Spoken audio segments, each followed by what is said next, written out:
रख दो। ये लो पैसे, ऑटो वाले को दे देना और उसे कहना कि लौट जाए। सवारी का जाने का प्रोग्राम कैंसिल हो गया। जाओ। ठीक है। अरे मेरा सूटकेस मैंने वापस मंगवा लिया है और ऑटो वाले को डिस्पोज ऑफ कर दिया गया है।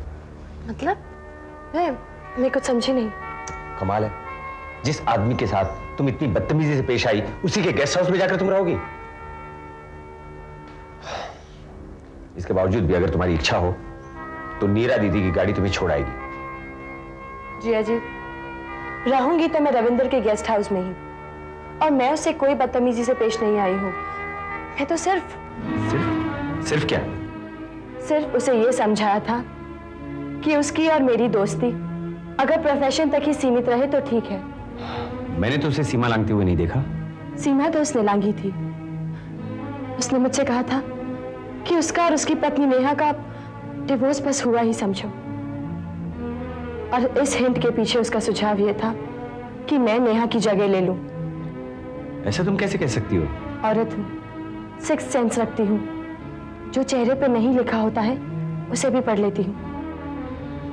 दूसरे शब्दों में रविंद्र के साथ शादी करने का कोई विचार नहीं है तुम्हारे मन में? अगर ये कह दूं कि शादी का ही कोई विचार नहीं है मेरे मन में तो? देखो रन्ना, ये बात घर में किसी को पसंद नहीं आएगी, ना मुझे, ना मम्मी को, ना पाजी को, ना किसी और को। रन्ना, तुम और दिनेश दोनों। दिनेश की बात सुनकर भी आप ये टॉपिक छेड़ रहे हैं? कौन सी बात? मैं वो शब्द सुन चुकी हूं जो दिनेश ने आपसे कहे, यही कि अगर आप हम दोनों का फासला बढ़ाने में उसकी मदद करें तो वो आपका शुक्रगुजार होगा। So why just you don't oblige him. ये मुझ पर भी एहसान होगा।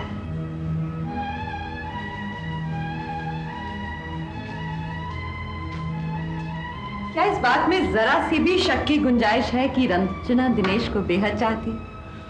तुम जानो दीदी, रंजना के कहने के मुताबिक तुम औरतों में सिक्स सेंस होती है। मैं तो कंफ्यूज हूं। लेकिन मैं बहुत क्लियर हूं अपने मन में। ये दोनों एक दूसरे को बेहद चाहते हैं। रंजना की शादी होगी तो दिनेश से ही, और इस सपने को मैं पूरा करूंगी। मैं। अजीब बात है, गायब होके अचानक सबको। क्या हुआ? दिलीप। दिलीप? क्या हुआ दिलीप को? ये क्या है? जब मैं सीआईडी अफसर को मिलने का इंतजार कर रहा था तो रविंद्र पटेल का कोई आदमी आकर मुझे दिलीप के फोटोग्राफ्स दे गया, और ठीक उसी वक्त उसी ऑफिस का कोई चपरासी मुझे ये दे गया। दिलीप की चिट्ठी है ये। दिलीप की चिट्ठी? मैं पढ़ सकता हूं? अतुल चाचा, मैं नीरा दीदी के नर्सिंग होम से इसलिए निकल आया कि अव्वल तो मेरे कारण इन लोगों को कोई नुकसान नहीं पहुंचा सके, क्योंकि चंचल वगैरह कुछ भी कर सकते हैं। दूसरे, मैं इन लोगों को छोड़ूंगा नहीं जिन्होंने तुम्हें फांसने की कोशिश की और हमारे पूरे खानदान के दुश्मन बन चुके हैं। जब से मैं अस्पताल से निकला हूं, आप सबकी गतिविधियों के बारे में छुप छुप कर जानकारी रख रहा हूं। मेरे बारे में पुलिस या सीआईडी की मदद बिल्कुल न लें। इसमें मेरी जान के अलावा आपकी और पाजी की जान भी खतरे में पड़ सकती है। पीछे और भी कुछ लिखा है। मैं आपसे किसी न किसी तरह संपर्क कायम रखूंगा। इस वक्त आप मेरी चिंता छोड़कर पापा की फिक्र करें, क्योंकि इन लोगों की प्रायोरिटी पाजी पर खौफ पैदा करना है। गॉड, वहां लुधियाना में पाजी की हिफाजत हम पुलिस को सौंप आए हैं। वो ठहरे हार्ट पेशेंट। हेलो। हेलो, मैं सुरजीत बोल रही हूँ लुधियाने से। अतुल है क्या वहाँ? जी है, एक मिनट। अतुल, लुधियाने से तुम्हारी भाभी का फोन है। हाँ भाभी बोलो, क्या बात है? तुम इतनी घबराई हुई क्यों हो? अतुल, तू जल्दी से यहाँ आ जा। क्या बात है भाभी? प्राची तो ठीक है ना? मैं क्या ना, तू जल्दी से आ जा। Hello hello. क्या हुआ? Something is wrong there. मैं अभी लुधियाने के लिए निकलता हूँ। मैं भी चलती हूँ। दीदी, आपके पास टैक्सी वाले का नंबर है क्या? नंबर तो है, लेकिन मेरी कार में चलते हैं ना। वैसे भी कल नर्सिंग होम बंद है। दिनेश की देखभाल का मैं कोई इंतजाम कर लूंगी, और वहां जाने से कल्पना भाभी से भी मुलाकात हो जाएगी। ठीक है, आप भी चलो फिर। चले। चलो।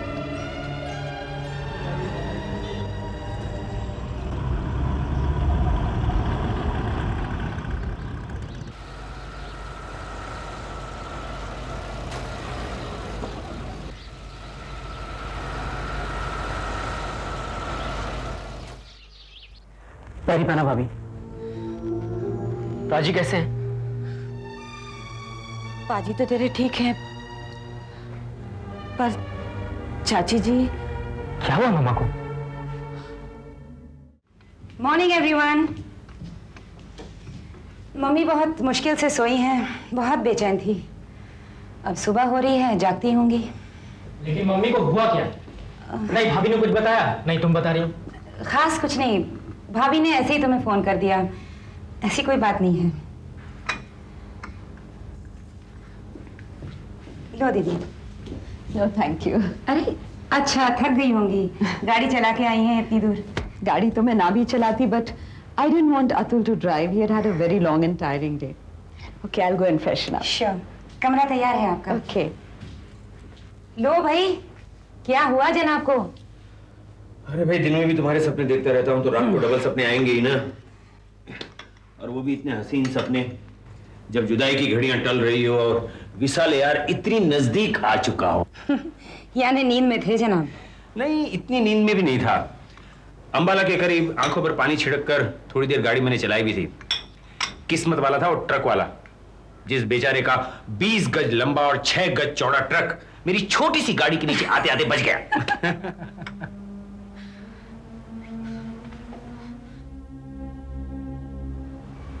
क्या हुआ? आप लोग यहाँ बैठकर अपना मनोरंजन करें, मैं जाकर मामा से मिलती हूँ। मम्मा तो सो रही हैं, यही कहना चाहती है ना? लेकिन दीदी, आप क्यों झूठ बोल रही हैं? भाभी ने दरवाजा खोला और हमें आपके हवाले करके जा घुसी है मामा के कमरे में, लेकिन मुझे वहां से सारी खुसर पुसर सुनाई दे रही है। मामा कैसी हैं? लेकिन मामा को हुआ क्या है? I mean, what is wrong with her? और हम लोगों को यहाँ क्यों रोक के रखा गया दीदी? रंजू, तुम मिलोगी ना मम्मा से तो खुद ही जान जाओगी। क्यों पहेलियां बुझा रही हो दीदी? अतुल, सच बात तो ये है कि मैंने तुम लोगों को यहाँ इसलिए नहीं रोक रखा है कि तुम लोग सफर से आए हो और थक गए होंगे या परेशान होंगे, बल्कि इसलिए कि तुम लोगों को अचानक देखकर मम्मा कहीं कोई प्रॉब्लम में ना आ जाए। कैसी प्रॉब्लम? क्या बताऊं राकेश। मम्मी और भाभी। मैं जाकर देखती हूँ, फ्रेश होके सबसे पहले मामा से ही मिलूंगी। हाँ रंजू, जा ही रही हो तो just try and be normal with her, okay? Don't worry.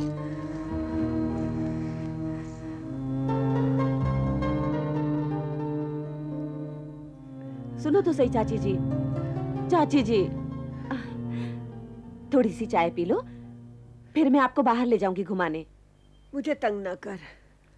आपने रात से कुछ नहीं खाया, 2 घूंट चाय पी लोगे तो तंग नहीं करांगी। मुझे चाय नहीं पीनी। आज आपकी आवाज कैसे निकली? हाँ, तू कब आई? पहले ये बताओ कि आज सुबह सुबह आपकी आवाज कैसे निकली मम्मा? क्या मतलब है तेरा? मेरा मतलब ये है कि जब तक आप सुबह सुबह उठ के 2 गर्मा गर्म चाय के प्याले नहीं पी लेती, तब तक तो आपकी आवाज निकलती नहीं है। तो फिर आज कौन सी स्पेशल बात है मम्मा? हट हट परे, मैं किसी की मामा नहीं। हाँ, अब समझ आया। मैंने आपके इन गोरे गोरे गालों पर चुम्मा जो नहीं दिया, तब तक आप अपने आप को मेरी मम्मा कैसे कहेंगी? नो प्रॉब्लम, चुम्मा चुम्मा दे दे मम्मा। क्या कर रही है? अरे क्या कर रही हूँ? मतलब अपना फेवरेट गाना गा रही हूँ, और क्या? कर लेने दो ना लाड़ चाची जी इस रानी को। हाँ चाची जी, इस रानी को लाड़ कर लेने दो। छोड़ दे, डोंट टच मी। मेरा कोई नहीं है इस घर में, मुझे सबने पराया समझ लिया है। मम्मा, कह दिया ना, मैं किसी की मामा नहीं हूँ, किसी की कुछ नहीं हूँ। मेरा कोई वजूद नहीं है, कोई शख्सियत नहीं है इस घर में। मैं बस शून्य हूँ। बस यही हाल है चाची जी रंजू, पल में तोला तो पल में माशा। अच्छा किया जो तू अतुल के साथ आ गई।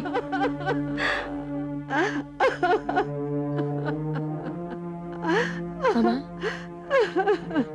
मम्मा,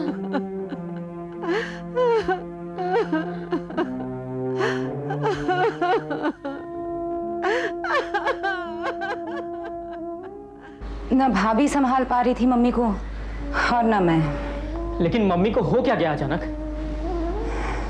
इसके पीछे भी एक छोटी सी दास्तां है अतुल। यही है मम्मी की दास्तां अतुल।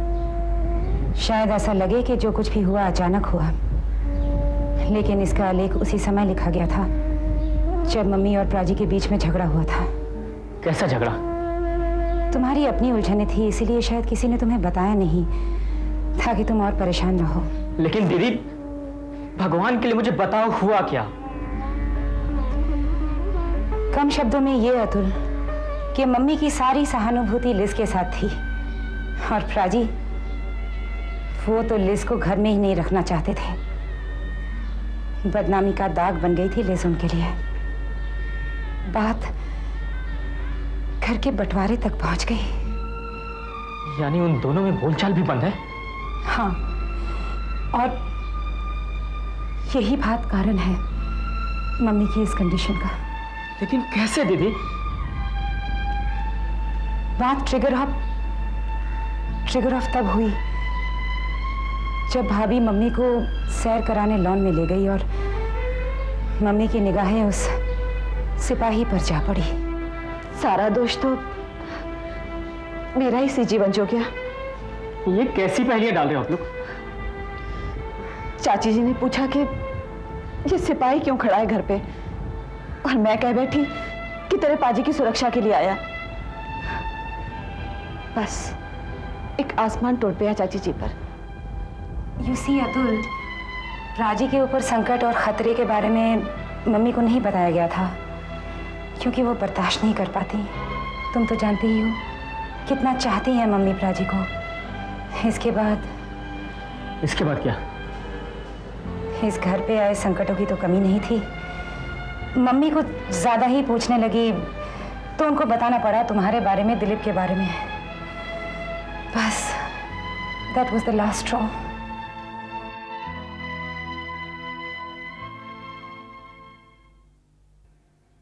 तो छोड़ के चला गया तुझे? कौन? वही दिनेश, जिसके प्रेम में तू दीवानी है। आखिर तुझे छोड़कर जर्मनी चला गया ना। अम्मा, ये आप कैसी बातें कर रही हैं?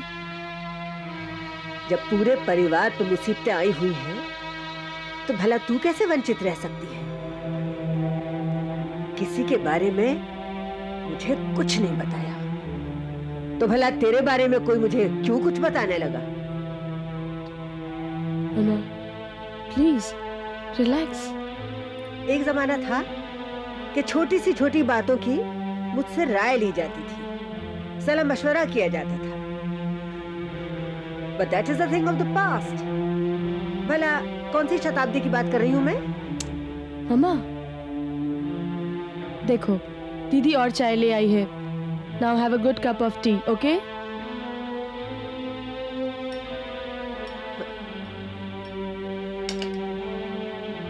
ये लो। पी लो मम्मा। हाँ, आजकल जो इंद्रजीत पीने लगा है वो तो मैं पी नहीं सकती। तो चलो, इसी से कुछ सहारा मिलेगा। उधर लिया।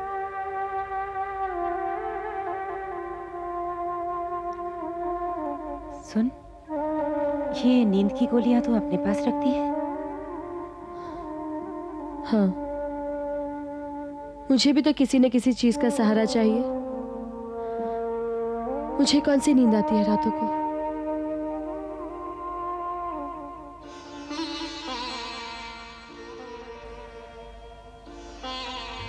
सच पूछो कल्पना, तो मेरे यहाँ चले आने की असल वजह थी रंजना। सोचा खुल के तुम लोगों से बात कर लूंगी। रंजना और दिनेश। बात हम जरूर करेंगे नीरा दीदी। In fact we have the same point of view. मैं तो चाहती हूँ कि मम्मा के पास भी ले जाऊँ आपको। यू नो, असल फैसला तो मम्मा ने करना है। कुछ कॉम्प्लेक्स आ गया है उनमें। मैं चाहती हूँ कि घर के हर मसले पर ज्यादा से ज्यादा इन्वॉल्वमेंट हो उनकी। कल्पना ठीक कह रही है दीदी। मेरी हकीर राय में तो कुछ और भी कर लेना चाहिए। वो क्या? बाजी को पूरी तरीके से इन्वॉल्व कर दें। हर कोई जानता है कि रंजना से वे कितना प्यार करते हैं।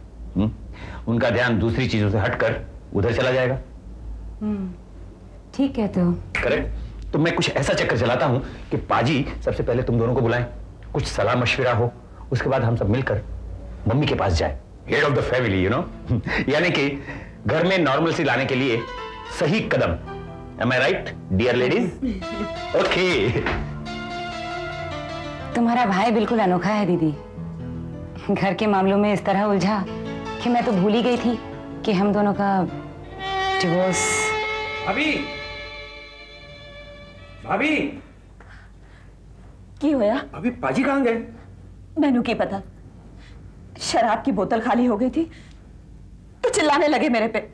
सुबह से शराब पी रहे थे, कहां से लाती मैं और शराब? बीबी जी, सरदार जी जीप लेकर पता नहीं कहां चले गए। बार बार संतरी और मैंने उनको रोकने की बहुत कोशिश की, लेकिन वो रुके नहीं। किस तरफ गए हैं पाजी? वो साहब जी मैं इधर ही खड़ा था मुंह करके, और वो इधर ही दाएं की तरफ गए जी। चलो।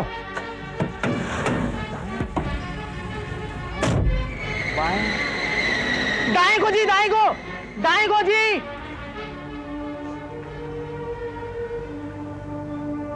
भाभी, पहले मैंने पाजी को जीप में बैठकर जाते हुए देखा और फिर जीजा जी को। सब खैरियत तो है? इस घर में जब तक कोई अनहोनी ना हो जाए ना, तब तक बस खैरियत ही समझो। भाभी, जब पाजी जीप में बैठ रहे थे ना, तब उनके पांव लड़खड़ा रहे थे। नशे में थे क्या? कैसा नशा? कदम तो उनके वैसे ही लड़खड़ाने लगे हैं। सदा आकर से रहने वाला, सब पे रोब दाव रखने वाला मनुष्य जब टूटने लगता है ना, तो कदम तो उसके लड़खड़ाने लगते ना बीबा। भाभी,